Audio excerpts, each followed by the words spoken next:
Bonjour tout le monde et bienvenue dans le premier podcast de j'espère une longue série qui va s'appeler Parlons-en, parlons-en. Le sujet d'aujourd'hui, et j'espère qu'il vous plaira, c'est celui sur l'agriculture haïtienne. Mais avant toute chose, avant de parler de l'agriculture haïtienne à proprement parler, nous allons définir ce que c'est l'agriculture. Selon le Larousse, l'agriculture est définie comme un ensemble de travaux dont le sol fait l'objet en vue d'une production végétale. Plus généralement, c'est l'ensemble des activités développées par l'homme dans un milieu biologique et socio-économique donné, pour obtenir les produits végétaux et animaux qui lui sont utiles, en particulier ceux destinés à son alimentation. Le site Wikipédia, quant à lui, définit cette notion comme un processus par lequel les êtres humains aménagent leur écosystème et contrôlent le cycle biologique d'espèces domestiquées dans le but de produire des aliments et d'autres ressources utiles à leur société. Elle désigne l'ensemble des savoir-faire et activités ayant pour objet la culture des sols et plus généralement l'ensemble des travaux sur le milieu naturel permettant de cultiver et prélever des êtres vivants. Alors, que nous enseignent ces définitions sur l'agriculture ? Alors, nous pouvons en tirer plusieurs choses, à savoir que l'agriculture est un ensemble d'activités, mais surtout de savoir-faire. En d'autres termes, elle nécessite une très bonne connaissance de la manière dont il faut faire des productions, recueillir des biomasses. Elle nécessite en conséquence un matériel adéquat et des moyens suffisants. L'agriculture est dans un second temps indispensable pour nourrir une société, quelle qu'elle soit. Une société durable reste avant tout une société capable de s'alimenter. On parle alors de sécurité alimentaire. Une fois arrivée dans un stade d'autosuffisance alimentaire, elle peut exporter ses produits.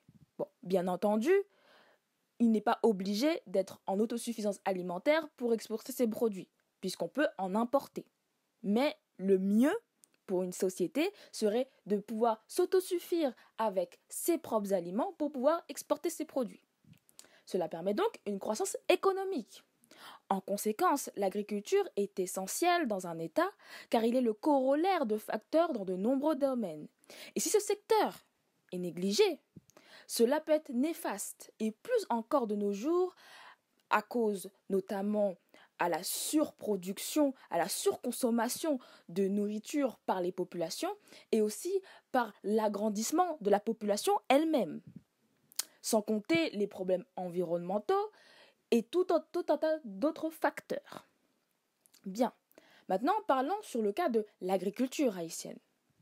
Comme dans de nombreux pays, le secteur agricole a joué un grand rôle dans l'histoire économique d'Haïti. On peut même dire que c'est ce qui a même fait son existence. L'histoire témoigne que le pays dispose d'un énorme potentiel agricole grâce notamment à sa diversité d'écosystèmes, de microclimats, permettant de développer des niches et augmenter sa production de légumes hors saison pour les marchés tempérés, concombres, laitues, courgettes, etc., etc. D'ailleurs, l'agriculture haïtienne est pratiquement dépourvue de tout produit chimique nocif, surtout en provenance des engrais, pesticides et herbicides utilisés dans les pays industrialisés. Avec la tendance des produits dits bio, l'agriculture haïtienne en serait un atout majeur dans l'économie. L'agriculture demeure le plus important secteur pourvoyeur d'emplois.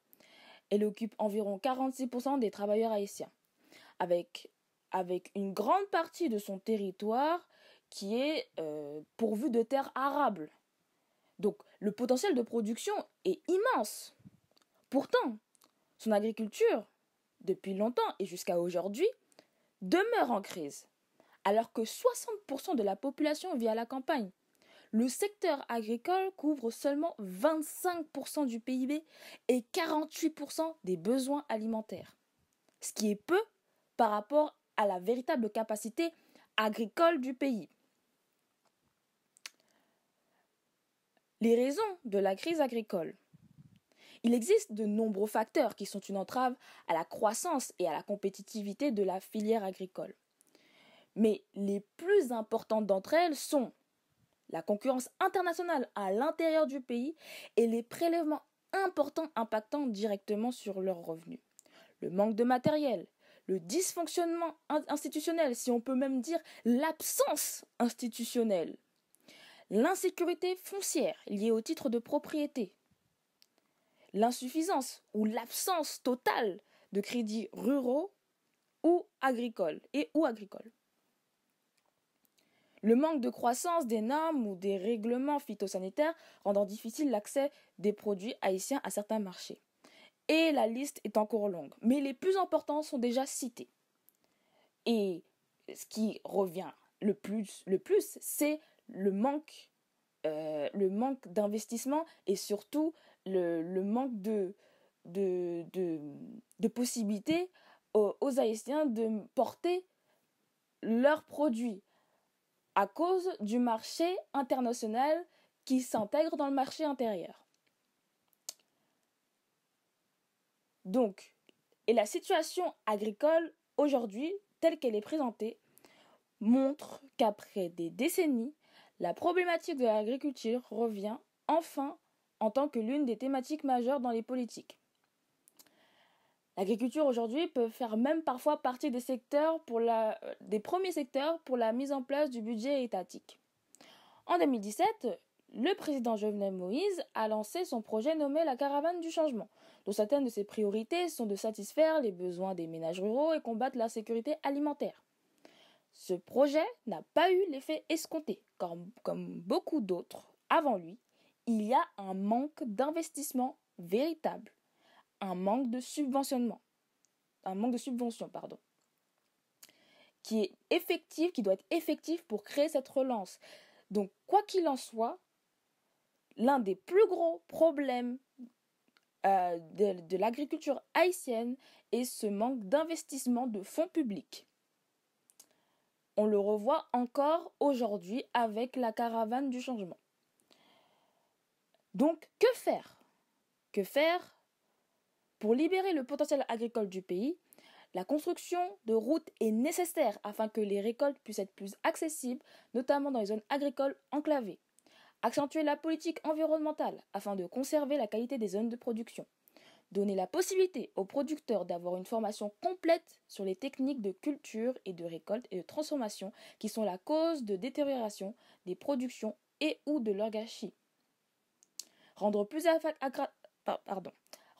attractifs les métiers de l'agriculture afin qu'elles soient moins négligées grâce à des subventions. Mettre en place des structures institutionnelles solides pour mieux encadrer la filière agricole du pays. Donner le moyen d'améliorer les équipements afin de grossir les récoltes. Avantager la culture locale dans le marché intérieur. Le plus gros du travail serait de renégocier les accords internationaux concernant les tarifs douaniers et régler surtout les problèmes fonciers au niveau des terrains agricoles. C'est un sujet qui demande beaucoup de travail, mais vu l'état de l'agriculture haïtienne, ce sont des changements nécessaires afin de permettre son amélioration. Ceci est la fin du podcast. J'espère qu'il vous a intéressé et nous nous retrouverons pour un prochain sujet si possible. N'hésitez pas à regarder l'article qui sera en bas de la description. Il y aura toutes les sources si jamais vous voulez avoir plus d'informations, que vous voulez étudier plus en profondeur le sujet. C'était Alex de Précurseur. Je vous dis à bientôt.